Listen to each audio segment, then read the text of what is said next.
Bismillahirrahmanirrahim. Assalamualaikum warahmatullahi wabarakatuh.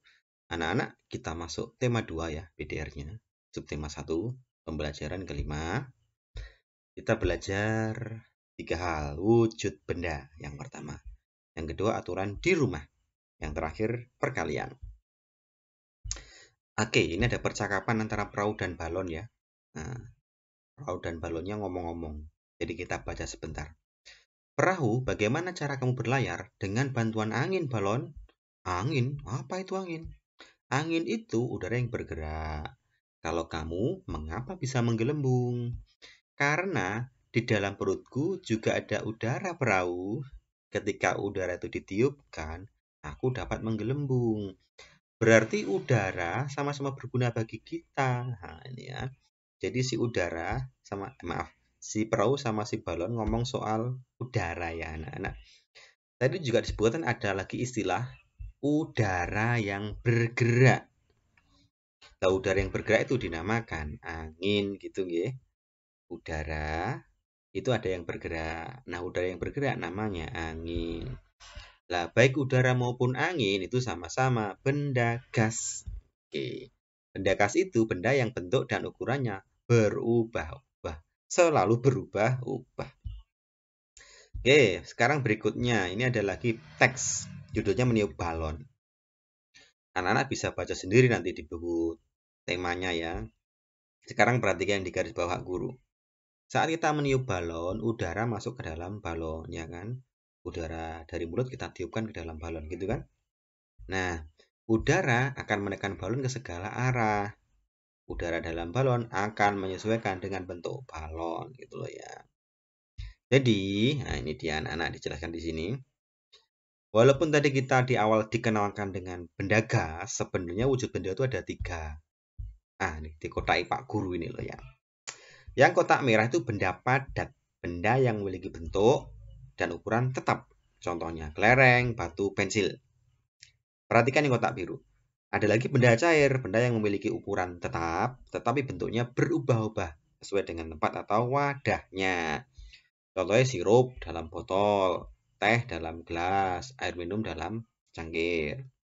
Nah, wujud benda yang ketiga yang kotak hijau itu ya adalah benda gas.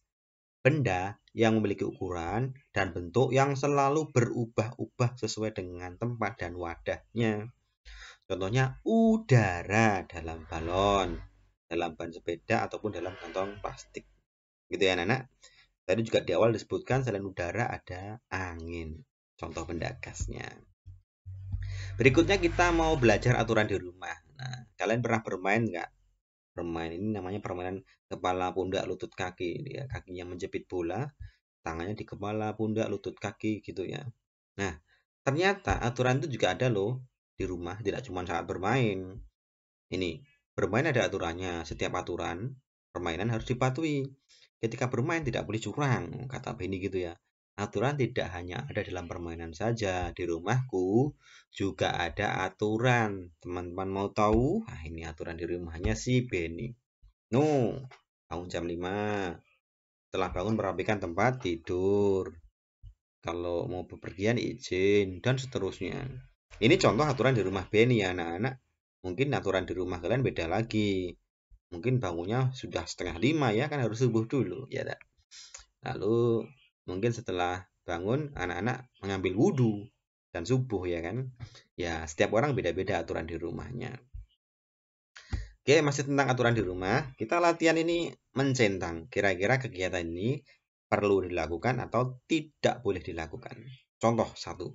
Menonton TV sampai larut malam. Jelas nggak boleh. Anak-anak nggak boleh dong nonton TV sampai larut malam.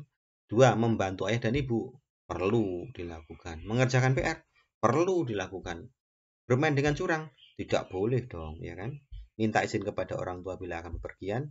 Perlu. Itu ya. Terakhir perkalian anak-anak. Ini yang penting. Nah, Pak Guru mau menerangkan ini loh. Sering kebalik-balik kan ya. Perhatikan. 3 kali 4 dan 4 kali 3. Angkanya sama ya anak-anak. Dan hasilnya pun nanti juga sama. Tetapi anak-anak, Pak Guru harap kalian bisa memahami ini. Yang di hijau-hijau Pak Guru ini.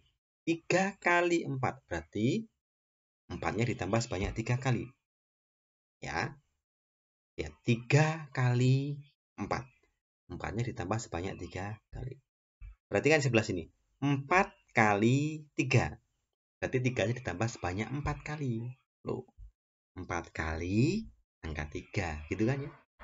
Tapi hasilnya sama-sama 12. Gitu ya. Ini hanya masalah konsep anak-anak. Hasilnya sama memang. Nanti kalau kalian kelas atas, perkalian itu dikatakan asosiatif, dibolak-balik sama saja gitu ya. Tapi ini hanya masalah perkalian jika diubah ke dalam penjumlahan berulang, itu yang berperan penting ini ya. Angka depan dan kalinya itu menunjukkan berapa kali angka di belakang ditambahkan. Gitu ya. Semoga anak-anak bisa memahami. Terus ini ya Pak Guru ada pesan, mulai sekarang cobalah anak-anak latihan hafalan perkalian ya. Nah, ini perkalian 1 sampai 10. Yang mudah nih perkalian 1, perkalian 5, perkalian 10. Tadi pagi waktu Zoom Pak Guru bilang perkalian 0 juga mudah ya kan. Nah, ini tugas PDR-nya cukup mengerjakan PH di Google Form. Selesai. Terima kasih. Assalamualaikum warahmatullahi wabarakatuh.